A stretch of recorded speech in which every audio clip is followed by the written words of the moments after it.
The Accidental Entrepreneur is produced by Beinhacker Law and brought to you through our affiliate relationships with the following sponsors. One of One Productions, the New Jersey-based podcast studio that produces and edits both audio and video podcasts. They sell equipment for the average podcaster and have even created a guesting kit exclusively for our listeners. North Authentic, the conscious hair care marketplace offering the cleanest brands from around the world. The Healthy Place, the e-commerce site with thousands of supplements to help you live a healthier life, along with natural solutions for chronic pain, stress, anxiety, depression, sleeplessness, and much, much more. And be sure to support the podcast by ordering some logo merchandise from our online store. Listen to all of our sponsors' commercials later in this episode and follow their links in the show notes to learn more about their products and services.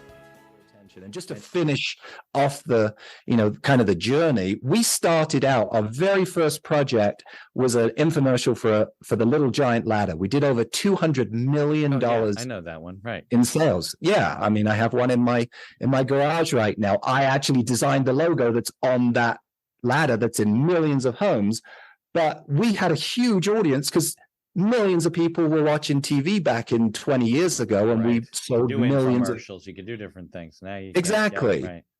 But then our results started going down and down and down. Once we launched Funny Sales Videos, our results started going back up. And our biggest campaign now, we have a campaign for a laundry detergent, which is a fairly boring sounding product that has over 100 million views, tens of millions of dollars in sales. Because it's funny. And it's, yeah, exactly. So we've kind of come back full circle to these really big, impactful, profitable, but actually a lot less expensive to produce ads than what we started with. The information provided in these episodes is for entertainment purposes only. It is not a guarantee of success or to be construed as advice of any kind. You should always seek advice from local licensed professionals before making any decisions. The dictionary defines an entrepreneur as a person who organizes and manages any enterprise, especially a business, usually with considerable initiative and risk. People often start a business without much choice, perhaps due to a job loss or just being dissatisfied at work, and they come up with an idea they just know can be successful. They become entrepreneurs by accident. That is to say, their success or failure happens by accident, not with intention. My name is Mitch Beinhacker. I'm a corporate attorney and a business advisor. You're listening to The Accidental Entrepreneur, my podcast about how to achieve success on purpose, not by accident. Join me along with our monthly guests where we share our knowledge and help you get a hold of your business. And now on to today's episode. Okay, my name's Joseph Wilkins. I'm the founder of funnysalesvideos.com. We create outrageously entertaining videos that drive people to sales funnels. Okay, I want to welcome everybody back to another episode of The Accidental Entrepreneur, where we bring you good content, good conversations with people that have had experience in entrepreneurship, grown their own businesses, made some mistakes, and have things to share. So we have a unique guest on today. Before I bring Joseph on the show, I just want to remind you, if you're listening to us on any of your chosen podcast directories, be sure to leave us a 5-star review. And if you're watching us on YouTube, be sure to subscribe to our feed and hit that like button so we can keep bringing you good content and helping you grow your business. So Joseph, thank you for joining me this morning. I was thinking as we got on, who had connected us? Was it through a publicist or booking agent, or was somebody that? Yeah, I have an agent that books me on shows. That's probably it. Yeah, they find me these days. All right. So the guy before this morning was literally from Brooklyn and a Brooklyn accent. You sound like you're from the UK or Australia. Little further east than Brooklyn. Yes. London. Are you in London right now?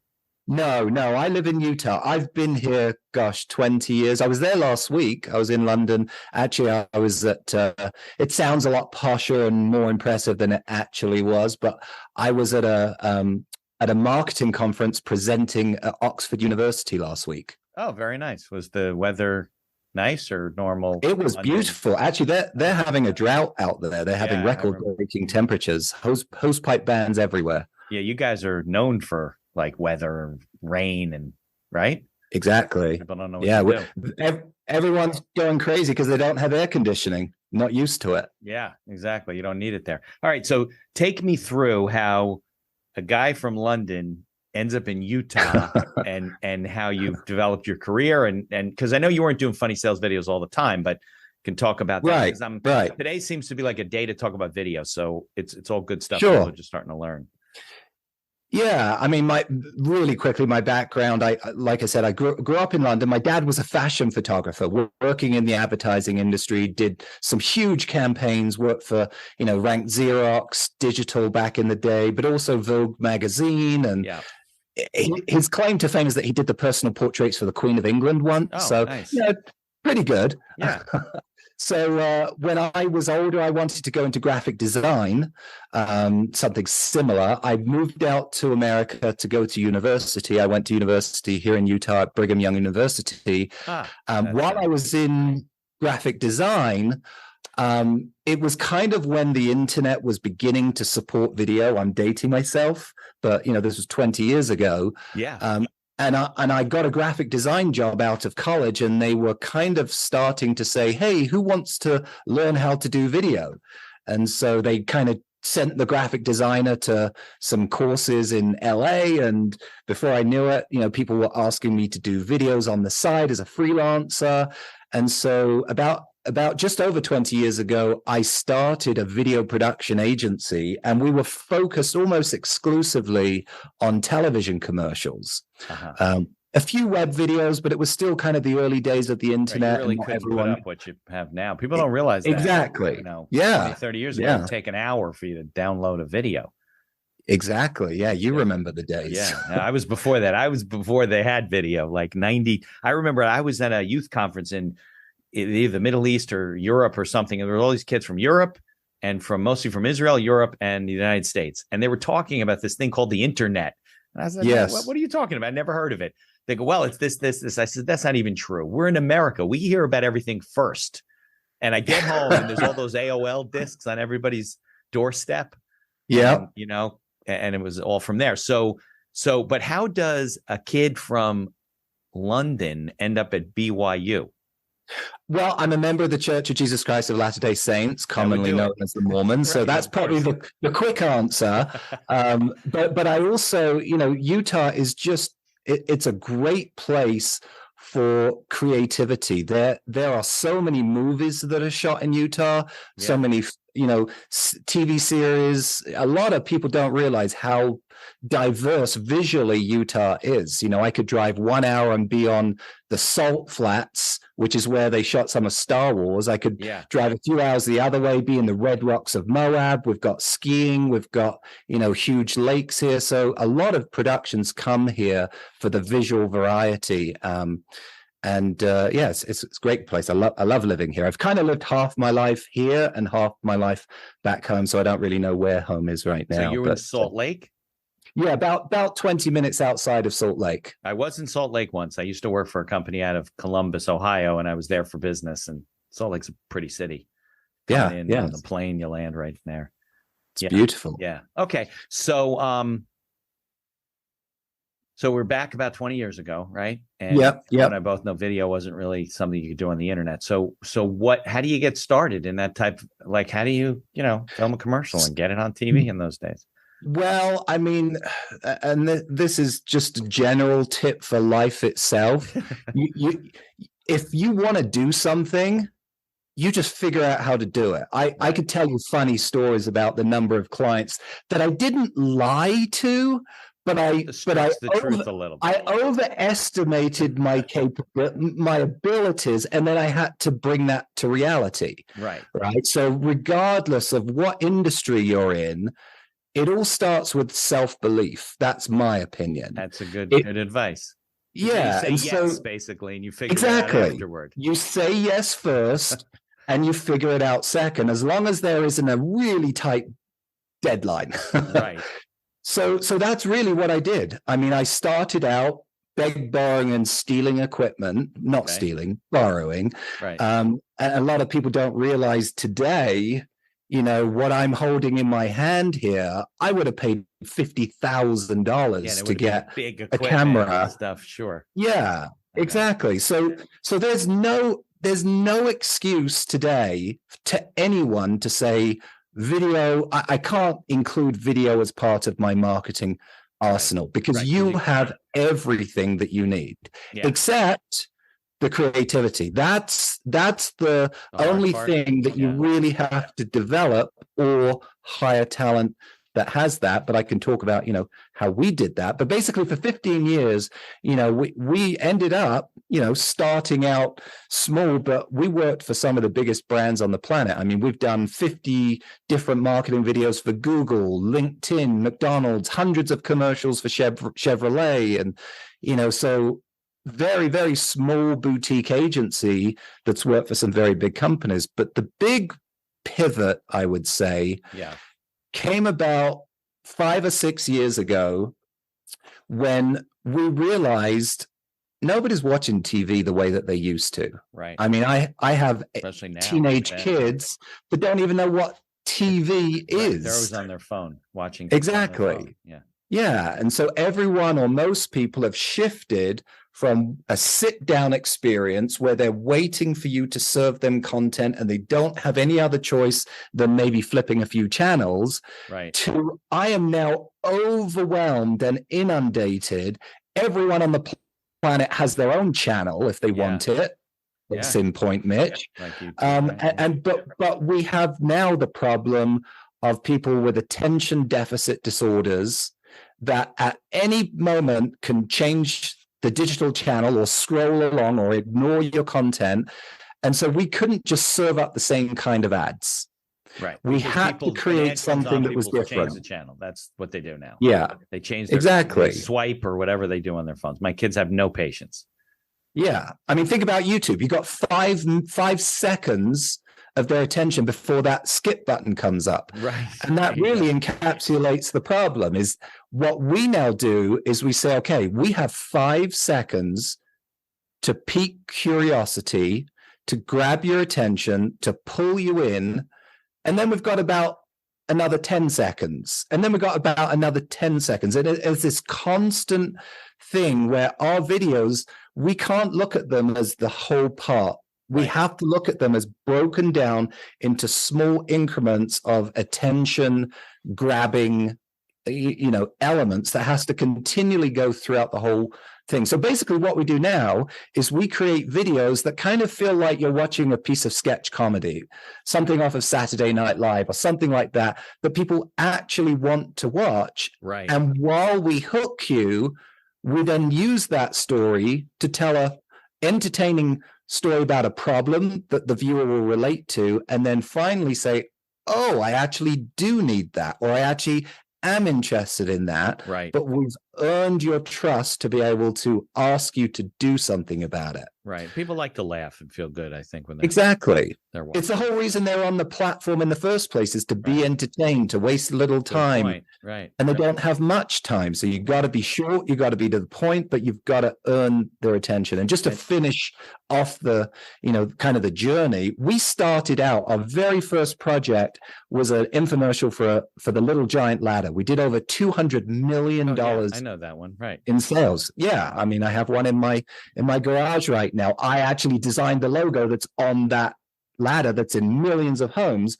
But we had a huge audience because millions of people were watching TV back in 20 years ago, and we sold millions of commercials. You could do different things. Now you exactly. But then our results started going down and down and down. Once we launched Funny Sales Videos, our results started going back up. And our biggest campaign now, we have a campaign for a laundry detergent, which is a fairly boring sounding product that has over 100 million views, tens of millions of dollars in sales. Because it's funny. And it's, exactly. So we've kind of come back full circle to these really big, impactful, profitable, but actually a lot less expensive to produce ads than what we started with. I think all the top insurance companies that put all these ads and they have mascots and everything, it's all comedy. Exactly. Look at the Super Bowl. That's the most expensive real estate in the universe. Right. 99% of those are using comedy. What does that tell you about which ones perform well? Yeah. No exactly. About it. Yeah. So now when you, even way back, was it you and some partners, or was it just you? Yeah. Well, I did used to have a partner. I mean, this is getting into the weeds, but he was a media buying partner. So his whole job was to find the cheapest airtime on television and book it and get the preferential spots, like first out of the break instead of the last, where more people are watching, Right. all little things like that. And then I was responsible for the creative. So between us, we would go pitch companies. That's how you did it. So how would you get into, you're a small business. You said you're a boutique, right? So you have some support people. I don't know if they were virtual in those days or actually came to your office. No, we had a team of about 15 people at one point. Most half of them would just call businesses and say, right. And this is the other thing. Again, it doesn't matter whether we're talking video, law, real estate, whatever the subject is. Right. You got to have something that makes you different. Yeah. Right. And so here was our pitch at the time. We no longer do this, but we figured out that the TV stations would pay the media agencies a 15% commission. So if we had a client that was going to spend $100,000 a month on advertising, get 15 grand. We get 15 grand. Right. So guess what? Every other agency would double dip. They would get that commission, but then they'd also charge them for the creative. We figured out that if we streamlined it, we could be very profitable just living off the 15%. So our pitch was, with a creative agency you'll never pay for. There you go. So that was the way that we made ourselves different than any other agency. So as a business owner, just think outside the box and try to think, even if you can't afford it, I always tell people, come up with an offer that's almost too good to be true. Right. Start there and then work your way backwards to, okay, I might not be able to afford to do that. Yeah. Even though that would open the floodgates for me, what's the closest thing I can do to that? Yeah. And so that was our unique pitch then. Yeah, because you're going up against, I would assume, big agencies, right? Oh, yeah, the biggest. Yeah. I mean, we won big accounts because of that. Yeah, so it shows you don't have to be intimidated because you're not some big company. You can go after bigger fish. I would say that's an advantage. As long as the product you deliver is comparable. And today, so what's our unique pitch today? Well, we have big agencies and even smaller agencies that are charging literally 10 times what we charge. We've figured out how to stay small, stay nimble, and have a very specific process that brings our costs down. So when clients shop around and then call us last, they're amazed at how affordable we are. Now, we're not affordable if you call us first. We're still not cheap because what we do takes a long time and a lot of energy. It's about 4 months to produce any one video. Okay. But it's profitable, which means it pays, for itself back as long as you know how to use the video once it's produced. You've got to know where do I run it? What platforms? How do I get good media rates? Just like we did on television. Right. But, you always have to have some kind of an angle of why you're different, why you stand out. Yeah, what do they call that? Your unique value proposition. USP. There you go. Unique selling proposition. Yeah. All right. Well, so I had told you that the most of my listeners are entrepreneurs, startups. Some of them are founders. Some of them are bigger, well-funded companies, but a lot of them are just mom and pop, so forth. So I think what I'd like to talk a little bit about is, if I'm a small business owner and maybe I'm an e-commerce shopper, maybe I'm brick and mortar, whatever. Yeah. How can I get started? I'm not going to obviously hire you guys. You're working with the big dogs. You're going after bigger fish, right? What kind of things can I do to get started in video? I think a lot of business owners really don't know. Somebody tells them TikTok, the other one tells them YouTube, the other one tells them LinkedIn and Google, and right. I don't know which way to go. So the first thing is just get started. Don't worry about, obviously you have to come up with content. So I'll give you some really simple ideas. The first thing that I would do is I would not look at you telling your customers why you're good. Okay. The simplest way to create some great content to put on these platforms is to get your customers to tell other people why you're good. Almost like video testimonial type of thing. Exactly. Yeah. Okay. So the simplest way is just, ask your customers, would you be willing for 30 seconds to just jump on your phone, and record a video about why you do business with us.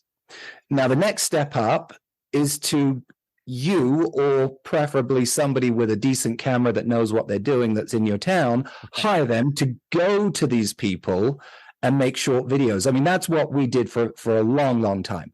And those are great videos to just fill your funnel. A funnel meaning, how many times you can reach that customer before they go down the funnel, make the decision to buy. Here's a word from our sponsors. Looking to get into podcasting? Maybe to market your business for your own enjoyment, or because you have a message you want to get out there. One of One Productions is a New Jersey-based studio just over the George Washington Bridge that caters to the booming business of podcasting. They offer a comfortable atmosphere using the latest technology available to record your podcast. And they are a full-service media company offering both audio and video production services, creating both audio and video podcasts as well as video shorts for business and personal use. Professional audio equipment packages are available through their website for all budgets, and be sure to check out their podcast guesting kit, created specially for our listeners. Care for your health, care for the planet, and look flippin' great doing it. North Authentic is a conscious hair care marketplace offering the cleanest brands from around the world. Their pro stylists curate only the most fabulous non-toxic hair products with better-for-you shampoos, serums, masks, and more that actually give you gorgeous hair without hurting your health or the planet. Hey, you've only got one life, one planet, and one glorious mane. Might as well treat them all as best you can, right? Try a 100% clean hair care routine prescribed just for you using their link in the show notes. If you don't see a big, beautiful difference in how your hair looks and feels, you can tell them they're crazy. Do you battle chronic pain, stress, anxiety, or depression? Well, if you take any supplements or you're interested in natural alternatives, you need to know about findyourhealthyplace.com. Find Your Healthy Place has thousands of supplements to help you live a better quality of life, as well as natural solutions for chronic pain, stress, anxiety, depression, sleeplessness, and much, much more. Need guidance? Use their live chat feature and talk to a wellness consultant right on their website. And be sure to use our coupon code TAEPodcast for all your purchases to get the best prices at findyourhealthyplace.com. Follow their links in the show notes to learn more about all of our sponsors. And now back to our show. Right. So you start out with the top of funnel video. Now, in our world, the ultimate, most successful kind of top of funnel video that we've ever done in 20 years of doing these videos are these funny sales videos. Now, you'd be surprised. We're very the top affordable. Of the funnel, though. Yes, exactly. That's the first impression. Right. Then once they've seen that, if they don't immediately buy, you then want to send them another video to watch, and then another video to watch, and then another video to watch. And these lower funnel videos don't have to be as big and entertaining because you've already kind of captured their attention and you've told them a story. Now you can have, product videos and messages from the CEO and customer videos and, just more and more content that will get them to continue to connect with you. But how do you create that top of funnel video? We are definitely very affordable, but there are some companies that have said to us, we may be able to afford you in the future, but what can we do now? We don't have, big budget, $30,000 to produce one of your videos. What could we do for, $3,000 or $4,000? And so my solution is I personally have written a ebook that anyone can download for free. Okay. That spills every secret of what the 8 steps are that we take every one of our videos through. Very good. And you can do those using your iPhone. Now, obviously, they're not going to perform as well as the kinds of numbers that I told you ours do, but they will perform, in my opinion, better than all of those other videos I just mentioned as a top of funnel first impression video. Okay. So like I said, you can, show notes? you can download it on the homepage of funnysalesvideos.com. Now, there are 8 steps starting with doing your research, understanding what the key selling points are that your customer needs to hear to make a decision. Then you go into the brainstorming phase, you go into the scripting phase, you go into the auditioning actors phase, you go into the filming phase, the editing phase, the testing phase, and then, what do you do with that video once it's done? All of those steps are kind of explained in that download. But there are two places that I would say you shouldn't try to do it yourself. Okay. And those are, number one, the scripting phase. As you'll read in my book, scripting a funny video is very hard, and it takes multiple people to get it right. So in any video that we produce, we have 8 different writers that I'm paying to go over that script and punch it up, make it funny, add jokes. Think about Millionaire. Who wants to be a millionaire? The best lifeline is always the crowd, right? Ask the audience. Right. The more brains you have, the better the final result will be. Of course. And I tell you in my ebook that the cheapest and easiest way for you to find multiple good writers is just to get freelancers. Go to Fiverr.com and other sites like that. They're not that expensive. No. And I would say, for a couple of grand, you can get a really good script. With script basically being a screenplay, basically what you're talking about. Yeah, it's a very short. Yeah. Yes, it's a very short screenplay. And then the other place that you should not try to do yourself is the acting. Okay. So everything else, you can do it scrappily, and you'll get good results if you don't skimp out on the writing and you don't skimp out on the acting. Everything else is, is something that I think anyone that follows these steps could do and get better results on their ads than they're currently getting. Yeah, I think that people are not too good on camera. Like even when I started on the mic, it's something you got to get used to. You got to do, you got to try things and do it and feel weird, and then you get a feel for what you want someone else to do. And yeah, people are now don't get me wrong. I'm not saying you shouldn't be on camera. I'm saying you shouldn't be on camera in the funny video. Right, exactly. You will look stupid. I promise you. I promise you. I'm sure. I promise you. Right. In those lower funnel videos, you're not trying to be funny. You just want to be yourself. So that is absolutely fine for you to be on camera. Right. Yeah, because I think people think they're funny and they're usually not. Yeah. The only guy that's ever pulled it off was the guy from Dollar Shave Club that starred in his own video. Okay. And nobody or few people realize he had a background in acting. Oh, okay. So, he kind of cheated. Yeah. Plus also, if you're doing these videos and you're like a local guy, people know you, they usually have you in a box already, and they don't think of you as a funny on-camera person, Yep. Yeah, definitely. So those are my tips. Cool. So we'll put a link in the show notes. I'll download the book. We'll get it set up so people can get it on. So what are some of I'd like to hear, I know you said you can't play any videos today. You got nothing to throw up on the screen, but can you tell me about some of the videos that you've done? Like what? Sure. Yeah. I mean, so our very first campaign for True Earth, this is a laundry detergent that comes in a sheet instead of a plastic bottle. So it's dehydrated detergent. So the mission of the company is basically to stop putting plastic in the landfills, right? So it's a mission-based company with a genuinely better product. So that's a perfect match for the kind of thing that we do, because people love to share good online because it makes them look good, makes them feel good. Yeah, of course. So we created this campaign with this really simple but relatable soccer mom at home that is just a regular person, not an extreme environmentalist, but wants to do good in the world, but ultimately wants to have a simple life. And so we created this video that starts out, and again, the opening hook is the most important part. It starts out with her saying, things you should never mix with water. And she is drenched head to foot in water. Her makeup is running, her mascara runs down her eye. So instantly you're drawn in. What is going on in this video? Right. And then she says, home electronics. And we see a shot of her kids dumping water over a laptop, and it fries and frazzles. Then we show the kids throwing a sodium bomb in a bucket of water, and it explodes. Then we say witches, and we show a witch with green makeup on getting dumped with a bucket of water, and she melts and fades away.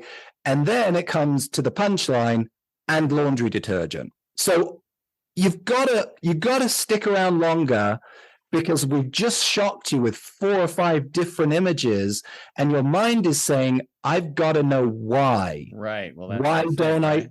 Why shouldn't I use water in my laundry detergent? Then the next scene we created digitally, like she's in her front room and thousands of bottles of plastic detergent bottles fill up the room, and she talks about the problem about how only 30% of the stuff we throw in our recycling bin actually gets recycled. 70% is rejected, goes to the landfill. Is it 30%? I thought it was like 5%. Well, if they're legal, we have to say best case scenario, but you're right. It's less than 30%. Yeah, right. From state to state, it differs. Yeah. But I mean, that's just an example of how do we go from, I have absolutely no interest in a commercial about laundry detergent. I'm just online trying to waste my coffee break. Right. But now we've sucked you in, we've shown you some fun examples, we've told you a real problem, and then immediately we introduce the solution, which is True Earth is going to do your detergent or your laundry just as good as what you're using. But instead of lagging these big, heavy bottles home from the store and filling up your cupboards, you can just get these little envelopes shipped to you, and they take up 1/10 of the space and do your laundry just as well. And guess what? You'll feel good about yourself at the end of the day because you're making the world a better place for your kids. Click now, try it, 30 days risk-free. We got an absolute explosion when we released that video. We had over 2 million views in the first week, over $2 million of sales. I mean, it was the #1 performing video that company had ever had. Organically, it reached the #2 spot on Amazon for personal care because so many people were watching it. Right. Final comment, for years, not for years, they'd only been in business, I think, a couple years when we launched it, but their salespeople had been trying to get retailers to stock their product, and they wouldn't return their calls. Right. It was all direct to consumer. Exactly. Yeah. It was all online. After we launched the campaign, the stores started calling them saying, so many customers are coming in asking for True Earth, we need to start stocking it. That's the kind of transformation that these kinds of videos can have if done right. Yeah. So now that's all you do, right? Or funny So we do. You use humor to promote companies' products. Exactly. Exactly. Yeah. Now, True Earth's a fairly big company. They had a really good marketing budget to run that ad. Yeah. But what if you're a one-person entrepreneur? Can this still work? We had one guy who came to us that invented a pain-relieving device. It was kind of like a vibrating massager that you put on your head. Nobody had ever seen it before. Right. It cost $500 for something that you'd never seen before. People said, there's no way you'll be able to sell that online. Right. We created one of my favorite videos. We created this lady. It's on our homepage, funnysalesvideos.com. The very opening shot is this. We hired a makeup artist to turn her into a zombie. Right. And she's moaning and holding her head. And the opening line is, have you ever wondered what's going on inside your head during a migraine? All of a sudden, the camera zooms in through her eye into her brain, and we show the deck of the, like a Star Trek Enterprise ship, and we show 5 different people at the controls, like complaining about all of the things in her nervous system that are going on. And then we introduce the product, and it starts vibrating and buzzing, and they're like, what's going on? They're like looking around, and then all of a sudden these dials start going down, and it goes from a 10 on the pain scale to a 0, and everyone's rejoicing because we've solved the problem. Yeah. So again, that's just a different way. That client, very, very, very small budget, immediately month over month doubled their sales. Within about a year, they paid off a huge amount of debt, and it was just a transformational campaign for a one-man band that had tried many other things on social media, hired a couple of other agencies, never got any results. These kinds of campaigns will get the kinds of results that you haven't before, at least in our experience. I would think humor would sell most products, unless it's, unless using humor is like shocking to people or offensive to them or something because of whatever the topic is. But that's a great point. We try to make our humor it's very easy to, for comedians to use foul language and dirty jokes. Right, 'cause they're To on me, stage, right. to me, the clever humor is the stuff that makes anyone laugh and is family friendly, safe. You don't want to put stuff up because, number one, you'll get flagged on Facebook. They Right, won't of let course. you run it. Right. Number two, you'll offend half of your user base. So we try to make our humor always, brand friendly, Yeah. but still push it to the limit. And there is a fine line to be able to do that. But back to your point, I don't think there's any industry that can't use humor well, if done well. In fact, Right. the more boring your industry, the more boring your Better it's competitors' gonna work. ads, Sure. the more opportunity there is for you to stand out and disrupt. Yeah, absolutely. So do you have a background in comedy, or no? You just recognized that humor was valuable. Yes. So for 15 years, I had tried a few times before. This is why I warn your audience. Don't try to be your own writer. Don't try to be your own actor. Because I tried it and it bombed. Didn't bomb. In fact, at my presentation in Oxford last week, I started by saying, I want to start with a disclaimer. I'm not very funny. Now, that's a great thing for everyone because that means that you don't have to be funny. Right, all you have to do is know how and where to find funny people and bring them into your project process. Yeah, well, they probably all thought you were going to do like a stand-up routine, and you're like, no, I'm taking exactly the pressure off of that right now. Exactly. Yes. Yeah.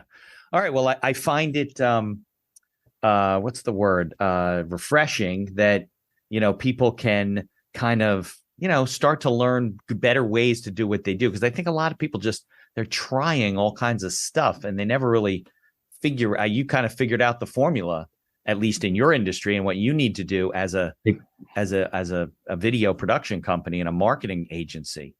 Yes. How to get results. Have you ever had any campaigns that just bombed? So it depends how you define bombed, right? So we have campaigns the client wanted. Yes. I mean, obviously, every client wants the results of the one that I just told you about, Trueworth, that has hundreds of millions of views and tens of millions of sales. I've never had a campaign that the client wasn't happy with. Okay. That's a good answer. Yeah. So it meaning they thought it was worth the investment and that it did, that it did its job.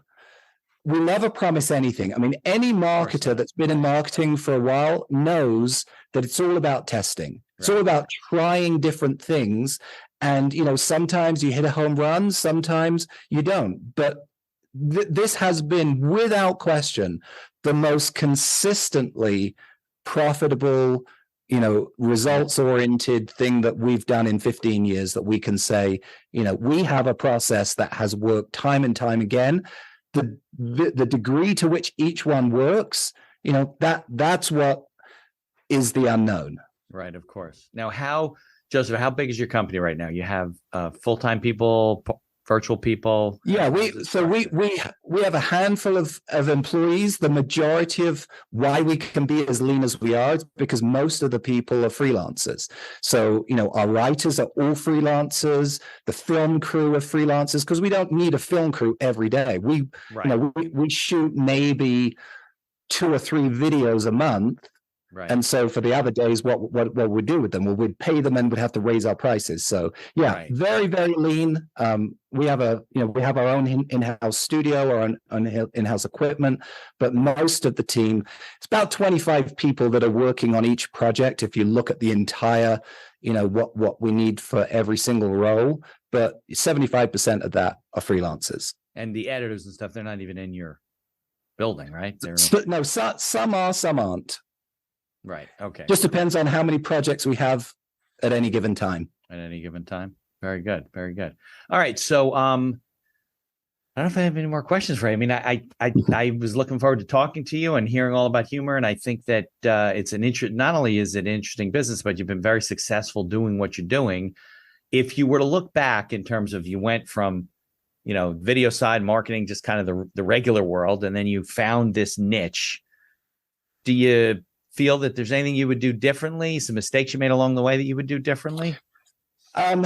I mean, obviously, there's always mistakes that you make along the way that you would do differently. I mean, it's hard to have regrets when you have a job that you get up every morning and you're like, I'm the luckiest guy in the world. I get paid to play. Yeah. Every mistake that I made along the way only helped me to come to where I am. I will say the one thing that I'm glad that I did is when I hit roadblocks. For example, when we were doing the television thing, right? Mm-hmm. My business partner and I had a separation. We won't get into the details, but all of a sudden I had a business that relied on media buying. Right. Remember about the commissions? That's what he was doing, right? When we separated, I had zero of that. And I had to start again and reinvent myself and create a new customer base. And I think, just the process of being resilient to when big challenges come and having the attitude of, okay, so how do I now pivot quick enough that I can stay in business? I mean, 20 years in business, not too many companies, can say that they've hit that mark. No. And I think it's just constantly being agile, not getting into debt. That's huge, so that you're able to pivot without being, beholden to investors and people that are breathing down your neck to make the payment at the end of the month. Now, I know that a lot of businesses, they can't operate without investment and capital, and I get that. I just decided I was going to start and stay lean and stay nimble and not give away a portion of my company. Right. So that's kind of a bit of rambling, but a few thoughts on, what I've done, what I would do differently, and what I think has contributed to, surviving this long. You own the company now 100%? You're the sole owner and everyone works together? Yes. Yep. There's a lot to be said for that. Partners are great sometimes, not so great other times. Correct. Down that road too. All right. So what is it? It's what, 9 o'clock by you? 8 o'clock? 10:10. Oh, we're 10 only in the 2 morning. hours. Oh, you're only 2 hours behind me. Okay. All right, good. Yeah. All right. So one final tip, maybe, if you've liked anything that you've heard, it's a little out of focus, but I do have my own podcast. It's called How to Make a Video Go Viral.